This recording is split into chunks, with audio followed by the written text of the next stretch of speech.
Ya, halo, assalamualaikum warahmatullahi wabarakatuh. Ya, teman-teman, bentar suaranya tak setting. Halo, halo, tes, tes, tes, ya lumayan. Nah, di sini teman-teman, aku ingin ngejelasin project yang aku buat, yaitu prediksi nilai berdasarkan jam belajar. Nah, kemarin kita udah buat itu ya, tetapi kita buatnya pakai single linear regression, yaitu pakai salah satu persamaan yang dimiliki dari scikit-learn atau mungkin kita bisa buat functionnya sendiri. Nah, kali ini berbeda. Kali ini kita akan menggunakan NLP. Ya, bahasa gampangnya kita pakai TensorFlow ya. Nah, di sini uh, aku kecilkan dulu projectnya. Aku tunjukkan. Nah, mungkin dari pendahuluan penerapan ini masih sama. Ya, intinya bedanya ini menggunakan NLP. Nah, di sini langsung aja. Di sini kita pakai library yang ada.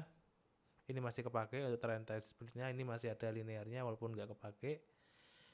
Nah, ini contohnya grafik yang akan kita gunakan yaitu single linear regression untuk memantaunya. Nah, di sini datanya itu masih pakai data yang kemarin. Nah, di sini kita data cleaning ini masih persis sama yang ada kemarin ya. Mungkin kita cek di sini kita cek missing value-nya. Terus di sini kita cek outlier-nya pakai box plot. Di sini kayaknya di sini tidak ada karena hanya dua aja. Nah, di sini kita cek format datanya, ternyata dia itu tipenya float dan juga integer. Nah, di sini kita lakukan fitur engineering. Nah, di sini kita lihat ya bahwa sebenarnya untuk bagian hoursnya itu terdistribusi secara normal, sedangkan untuk skornya itu enggak. Jadi sebenarnya ini masih bisa dilakukan kayak standarisasi. Ya mungkin kita bisa pakai max scaler, robust scaler atau yang lainnya, tapi enggak karena ini masih simple. Nah, ini statistik description-nya ya kita bisa lihat uh, apa namanya jumlahnya itu 25, rata-ratanya itu jamnya itu 5, ini nilainya 51 ya dan seterusnya. Ini masih terlalu simpel ya. Ini statistik deskripsi baca sendiri. Nah, di sini kita lakukan trend test split. Ya, kita bagi di sini kita lihat ya. Pembagian data test dan splitnya terbagi secara jadi nggak numpuk di sini aja atau di sini, jadi terbagi secara rata. Nah, di sini kita create model. Nah, create model itu kita pakai model TF sequential. Ya, ini mungkin sudah kayak paten. Dari sini kita pakai optimizernya SGD, standard station gradient descent.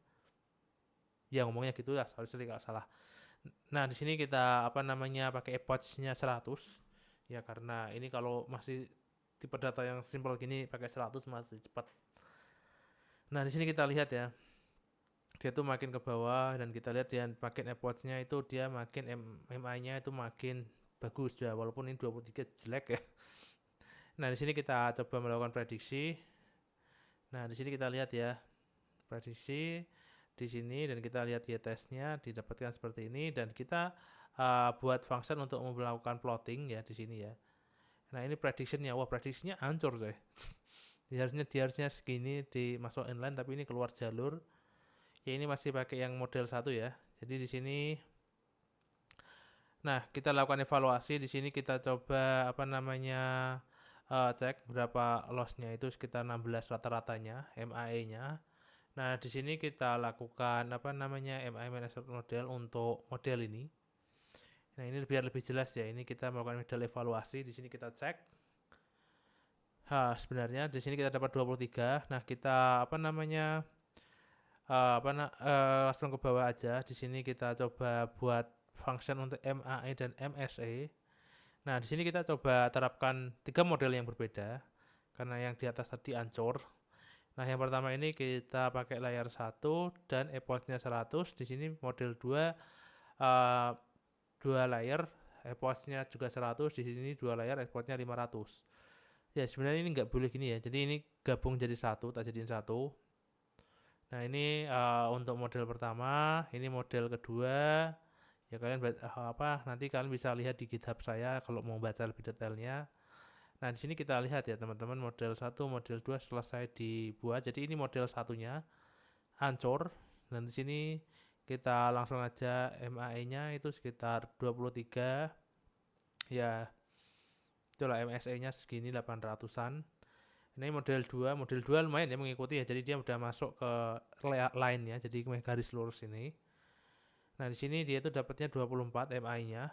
MSI-nya 932. Nah, di sini kita chat model ketiga ya lumayan bagus ya. Jadi antara model 2 dan 3 ini yang bagus. Jadi di sini kita nanti lihat skornya. Nah, comparing yang paling bagus yang mana? Di sini kita lakukan calculation metric. Nah, di sini kita lihat yang mana yang paling bagus. Nah, di sini base model adalah model 1. Ya, kalau dari perhitungan MAE emang dari model 1 lebih baik. Tapi kalau dari segi gambar model 3 atau 2 yang paling terbaik. Jadi kalau aku ya biasanya itu seorang machine learning engineer atau mungkin AI engineer yang berurusan TensorFlow jarang banget yang memakai standar ini. Kadang mereka kebanyakan pakai gambar. Tapi perdebatan masih ada antara gambar dan juga angka lebih bagus mana. Ya, itu masih tergantung masing-masing sih. Tapi aku lebih condong ke gambar. Nah, di sini MI-nya 23, jadi aku lebih milih ini walaupun nilai yang model 1 lebih bagus nilainya, mean absolute error-nya. Nah, di sini mana tadi? Nah, di sini kita lihat model satunya, kita R square-nya di sini terlihat ya. Jadi R square ini yang aku jadikan acuan. Salah satu acuan kalau misalnya Bang lu pakai gambar aja emang nggak masalah. Coba pakai hitungan. Jadi R square ini. Jadi seberapa sih model dapat seberapa sih model mesin itu menjelaskan dari datanya. Ini kalau dibuat 30%, 90%, ini 91%. Jadi 91 mengalahkan 90%. Nah, di sini kita coba buat jotlib ya. Nah, ini untuk diterapkan nanti bisa buat aplikasi pakai Flash dari Python. Nah, di sini kita coba tes di new dataset ya. Prediction score-nya ini masukkan datanya, data dummy-nya. Di sini kita compare prediksinya. Nah, di sini MI-nya 18 ya. Jadi ini ancur. Nah, ini mungkin ringkasannya kalau kalian mau baca ya. Tapi mean absolute error ini 18 menunjukkan bahwa skor sebenarnya terpaut 18 poin intinya.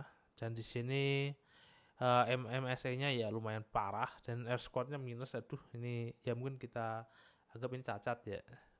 Jadi nanti kalian bisa lakukan mungkin scaling dulu pada data awalnya, di mana distribusi pada skornya itu dinormalkan dulu kalau teman-teman yang mau nyoba data ini. Jadi ini kalian bisa dapatkan di sini. Ini GitHub-ku. Kalian bisa aku taruh di di deskripsi. Atau enggak kalian kalau aku lupa naruh, tolong ingatkan di komentar. Nah, ini dia caranya sih, sekalian aku kasihkan tutorialnya. Ini juga ada image-nya buat naruh ini doang sih. Nah, itu dulu ya teman-teman tentang project prediksi nilai berdasarkan jam belajar menggunakan single linear regression dengan penerapan network language processing atau pakai TensorFlow gampangnya. Oke, itu dulu. Jangan lupa untuk like dan subscribe. Saya Markan undur diri. Wassalamualaikum warahmatullahi wabarakatuh.